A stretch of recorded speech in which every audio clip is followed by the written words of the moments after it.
Unemployed youth की बड़ी जबरदस्त प्रॉब्लम। अनेक बच्चे 30-30, 35, 40-40 साल के वो बेचारे बिना ब्याह मरेंगे। इतना बुरा हाल है। सरकार को इस मामले में तुरंत संज्ञान लेना चाहिए।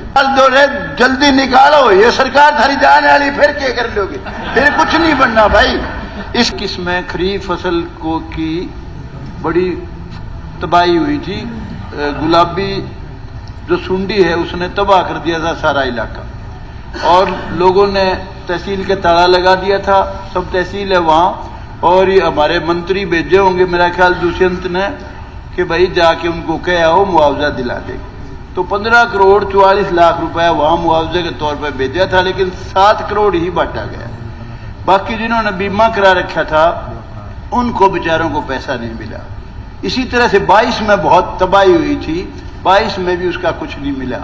23 में तो सारे इस इलाके में हुई, हमारे में नहीं हुई। मेरा कहने का मतलब ये है, किसान देश की रीढ़ की हड्डी है। किसान है तो देश खुशहाल है, किसान खत्म हो गया तो देश खत्म हो जाएगा। तो इमीडिएटली इस पर कार्रवाई करो। और जो मंत्री आश्वासन दे के आया, अगर ये महकमा भी रेवेन्यू दुष्यंत के पास है, सरकार का बड़ा पुर्जा है भाई, ध्यान करके फटाफट वो पैसे बंटवाओ और 22 का भी मुआवजा उनको दिलवाओ।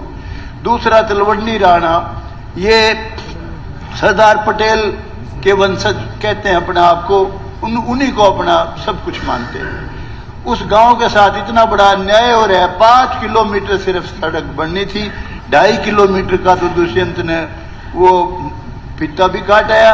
लेकिन 2.5 किलोमीटर जो बहुत जरूरी है अभी रह रही है, वो फौरन से 311 दिन से बेचारे लोग बैठे हुए हैं वहां। माताएं, बहनें, बेटियां तड़फे लग रहे हैं। हर हिसार जाने वाले को 18 किलोमीटर फालतू, तो मेरे ख्याल शुरू होगी 18 किलोमीटर जाना नहीं। दूसरी तरफ अभी ध्यान नहीं दिया गया है। 2.5 किलोमीटर का तो कर दिया, वहां वर्क्स वगैरह कटने लगे। मेरा आग्रह है, हम हिसार के रहने वाले और कहीं भी जिसने हिसार जाना है, कहीं से भी, इधर से चंडीगढ़ की तरफ से 18 किलोमीटर फालतू जाना पड़ता है, बड़े दुख की बात। दूसरा, अनएम्प्लॉयड यूथ की बड़ी जबरदस्त प्रॉब्लम। अनेक बच्चे 30-30, 35, 40-40 साल के वो बेचारे बिना ब्याह मरेंगे। इतना बुरा हाल है। सरकार को इस मामले में तुरंत संज्ञान लेना चाहिए। और एक ईबीपीजी के बच्चे थे, 200 बच्चे हर बिरादरी के हैं, जो अनरिजर्व्ड कैटेगरी के हैं, सारी जातियां जिसमें जाट, ब्राह्मण, बनिया, पंजाबी सब है।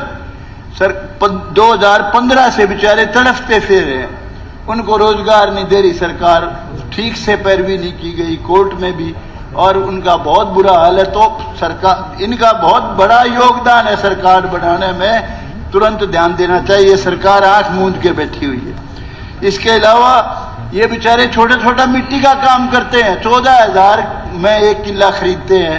डंपर वाले, ट्रैक्टर वाले, उन पे 2-2 लाख, 5-5 लाख का चालान हो जाता है। परमिशन नहीं दी, परमिशन के लिए रिश्वत लेते हैं खुली।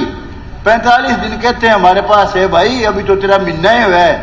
बहुत बुरा हाल है। ये मिट्टी का काम जिस तरह यूपी में परमिशन है, उसी तरीके से यूपी में बीजेपी की सरकार है, 7 दिन में बिना पैसे के परमिशन मिल जाती है। इसके लिए विशेष ध्यान देने की जरूरत है। इसको माइनिंग डिपार्टमेंट से अलग कर दिया जाए, ये सिस्टम बहुत जरूरी है इस वक्त। दूसरा, एक नारनौंद बाईपास की हमारी 3 मेन मांग थी। नारनौंद बाईपास, जुडिशियल कॉम्प्लेक्स, लेकिन एक सिर्फ हमारी मांग पूरी हुई है, मसूदपुर माइनर की। दोनों मांग बहुत जरूरी है। और एक तो दुष्यंत से कनेक्टेड है, हल्का भी इसका है, बाबू बेटा दोनों गए थे, अब भी जाते, उद्घाटन भी करें, फित्ता भी काटते। अरे भले आदमी, मेन मांग है सारे गांव में कनेक्शन, इससे बाहर के गांव, उचाने के गांव, इधर खांडे से लेके, पेटवाड़ से लेके, बास से लेके, इधर जुलाने से लेके, जिसने भी इधर जाना है बारे की तरफ या उचाने की तरफ, बहुत जरूरी है। नारनौंद बाईपास में कहता हूं भाई, कहीं से निकाल दो रे, जल्दी निकालो। ये सरकार थारी जाने वाली, फिर क्या कर लोगे? फिर कुछ नहीं बनना भाई। इसके अलावा जुडिशियल कॉम्प्लेक्स, 1.25 किला जमीन मुख्यमंत्री जी कह के आए थे, अभी ये संवाद जो करा था उसमें भाई, ये हम बिजली के टूटे फूटे से पड़े हैं, वो रेवेन्यू डिपार्टमेंट को ट्रांसफर करके इसमें जुडिशियल कॉम्प्लेक्स बनाएंगे। अभी तक कोई कार्रवाई नहीं हुई है।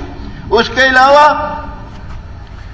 लेक्चरर की तनख्वाह 14 साल के कॉलेज लेक्चरर 16,000 रुपए में काम करे, 15 साल से। बड़े जुल्म की बात है। PhD बच्चे, बेटे और बेटियां, सरकार को तुरंत ध्यान देना चाहिए। उसके अलावा हो गया जी। अरे भाई अभी तो शुरू है हुआ, टाइम हो गया 5 मिनट। हमारा तो बहुत 5 मिनट का था, हो गया दादा। बहुत ही चिरंजीवी राव जी इशू है, दे दो, आप दे दो, लिख के दे दो। लिख के फायदा, लिख के तो खूखा तो 5 मिनट होगी, 5:15 होगी,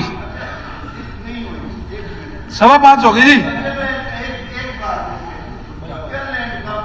जो है मुआवजा जबरदस्ती डाल रखा है।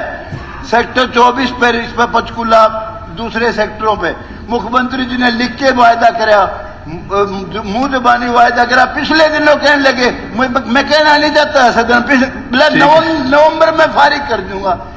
जुल्म की बात है। ठीक है, धन्यवाद। लिखित वायदा, चिरंजीवी राव जी, मौखिक वायदा। उपाध्यक्ष महोदय, आपका धन्यवाद, आप लोग ने मुझे बोलने का मौका